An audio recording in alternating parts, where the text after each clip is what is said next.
ಮೈಸೂರು ಒಂದರಲ್ಲೇ 1,000 ಕೋಟಿ ಹಿಡಿದ್ರು. 1,000 ಕೋಟಿ ಗಾಂಜಾ ಪೀಮು ಅದೆಂತೆಂಥದ್ದು ಏನೇನೋ ಹೆಸರು ಗೊತ್ತಿಲ್ಲ. 1,000 ಕೋಟಿ ಹಿಡಿದಿದ್ದಾರೆ. ಮೈಸೂರು ಇಂಥದ್ದಕ್ಕೆಲ್ಲ ಕೇಂದ್ರ ಆಗೋ ಕೂತ್ಕೊಟ್ಟಿದೆ. ಯಾವುದು ಮುಖ್ಯಮಂತ್ರಿಯ ಊರು. ಗಾಂಜಾ ಅಫೀಮು ಈ ಥರದವು ಕೆಟ್ಟದ್ದಕ್ಕೆಲ್ಲ ಮೈಸೂರು ಕೇಂದ್ರ ಆಗೋಯ್ತು. ಮತ್ತೆ ನೀ ಯಾವ ಸೀಮೆ ಇಲ್ಲಿ ಏನಪ್ಪ ಮಾಡ್ತಾ ಇದ್ದಿ? 17 ಬಾರಿ ನಾನು 17 ಬಾರಿ ಮಂಡನೆ. ಏನ್ ಮಾಡಿದ್ವಿ ಮಂಡನೆ ಮಾಡಿ? ಏನಪ್ಪ 17 ಬಾರಿ ಮಂಡನೆ ಮಾಡಿ ಏನಾಯ್ತು? ಆರ್ಥಿಕ ಶಿಸ್ತು ಹಾಳಾಗಿದೆ. ಆರ್ಥಿಕ ಶಿಸ್ತು ಅರ್ಥಮಂತ್ರಿಯಿಂದಲೇ ಹಾಳಾಗ್ತಾ ಇದೆ. ನಾನು ಓಪನ್ ಹೌಸಲ್ಲಿ ಹೇಳಿದ್ದೀನಿ. ಅದು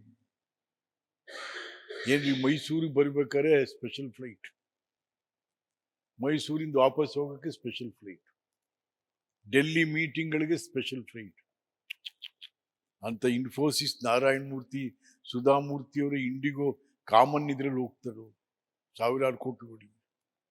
ನೀನ್ ಜನರ ದುಡ್ಡಲ್ಲಿ ಹಿಂಗ್ ಖರ್ಚು ಮಾಡಿದ್ರೆ ಯಾವ ಸೀಮೆನಪ್ಪ ಇದು? ಒಂದ್ಸರಿ ಮೈಸೂರಿಗೆ ಬಂದು ಹೋದ್ರೆ ಸ್ಪೆಷಲ್ ಫ್ಲೈಟು 6.5 ಲಕ್ಷ. ಇಲ್ಲಿ ತನಕ 38 ಕೋಟಿ ಆಗಿದೆ ನಿಮ್ದು. 38 ಕೋಟಿ ಆಗಿದೆ ಸ್ವಾಮಿ. ಯಾರ ದುಡ್ಡಿದು? ಈ ನಾಡಿನ ಜನರ ಬೆವರಿನ ಶ್ರಮದ ದುಡಿಮೆ. ಅದನ್ನ ನೀನು ಹುಚ್ಚುಚ್ಚಾಗಿ ಖರ್ಚು ಮಾಡ್ತಿದ್ರಲ್ಲ. ಏನ್ರಿ ಚೇ ಚೇ ಚೇ ಚೇ ಯಾರು ಹೇಳೋರಿಲ್ಲ, ಕೇಳೋರಿಲ್ಲ ಹೋಗುತ್ತೆ. ಇನ್ನು ಹಿಂದೂ ಮುಸ್ಲಿಂ ಜಗಳ ಬೇರೆ ಹಚ್ತಾ ಇದ್ದೀರಿ ಈಗ. ಅದು ಇದು ಯಾರು ಏನಪ್ಪ? ಅಯ್ಯೋ ರಾಮ. ಆಮೇಲೆ ಇವ್ರು ಕಟ್ ಬಂದಾಗ ಅಹಿಂದ ಯಾವಾಗ ನಿನಗೆ ಕಷ್ಟ ಬಂದಾಗ ಅಹಿಂದ ನೆನ್ಕೋತೀಯ. ಹೋಗ್ಲಿ, ಅಹಿಂದದವ್ರಿಗೆ ಏನ್ ಮಾಡಿದ್ದೀರಿ ಹೇಳಪ್ಪ? ಅಹಿಂದದವ್ರಿಗೆ ಏನ್ ಮಾಡಿ? ಈಗ ನಾನು ನೀನು ಸಿದ್ದರಾಮಯ್ಯನವರು ಅಹಿಂದ ಅಲ್ವೇ? ಬನ್ನಿ, ಅಹಿಂದದವ್ರಿಗೆ ಏನ್ ಮಾಡಿದ್ದೀರ? ಈಗ ನಾವೇ ಕುರುಬರು ಕೂಡ ಅಹಿಂದನೇ. 10 ಲಕ್ಷ ಜನ ಅಲೆಮಾರಿ ಕುರುಬರಿದ್ದಾರೆ. ಕುರಿಗಳಿಂದನೇ ಹೋಗೋರು 10 ಲಕ್ಷ ಜನ ಅಲೆಮಾರಿ ಕುರುಬರಿದ್ದಾರೆ. 1,20,00,000 ಕುರಿ ಆಡುಗಳಿದಾವೆ. ಅವನ ಇಡೀ ಸಂಸಾರ ಸಮೇತ ಆ ಕುರಿ ಹಿಂದೆ ಹೋಯ್ತಾನೆ. ಅವನ ಹೆಂಡತಿ ರೇಪ್ ಮಾಡ್ತಾ ಇದ್ದಾರೆ, ಕುರಿಗಳನ್ನ ಕದ್ದು ಹೊತ್ಕೊಂಡು ಹೋಯ್ತಾ ಇದ್ದಾರೆ, ಶೂಟ್ ಮಾಡ್ತಾ ಇದ್ದಾರೆ ಅವನಿಗೆ. ಎಷ್ಟು ಘಟನೆಗಳಾಗಿದ್ದಾವೆ. ಏನಾರು ಅದು ಸರ್ಕಾರ? ಮತ್ ಯಾವ ಸೀಮೆದಪ್ಪ ನೀನು?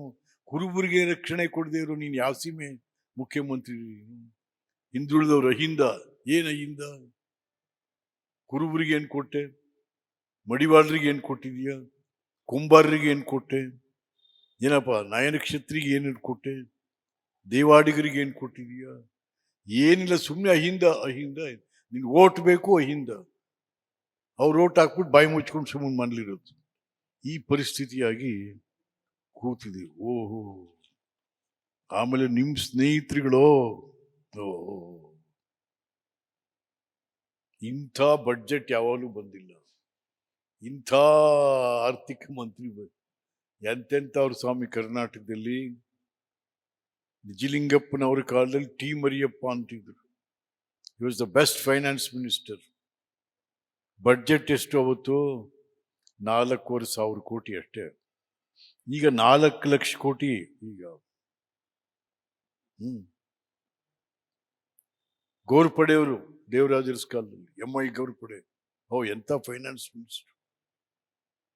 ವೀರಪ್ಪ ಮೊಯ್ಲಿಯವರು ಫೈನಾನ್ಸ್ ಮಿನಿಸ್ಟರ್ ಗುಂಡೂರಾಯರಿಗೆ. ರಾಜಶೇಖರ ಮೂರ್ತಿಯವರು ವೀರೇಂದ್ರ ಪಾಟೀಲ್ರಿಗೆ ಫೈನಾನ್ಸ್ ಮಿನಿಸ್ಟರ್. ಎಂತೆಂಥ ಫೈನಾನ್ಸ್. ನೀನ್ ಯಾವ ಫೈನಾನ್ಸ್ ಮಿನಿಸ್ಟ್ರಪ್ಪ? ಛೇ ಛೇ ಛೇ ಛೇ ಛೇ. ಸುಮ್ಮನೆ ಯಾರೋ ಬರ್ಕೊಟ್ಟಿದ್ದು ಓದಕ್ಕೆ ಬನ್ನಿ. Very good.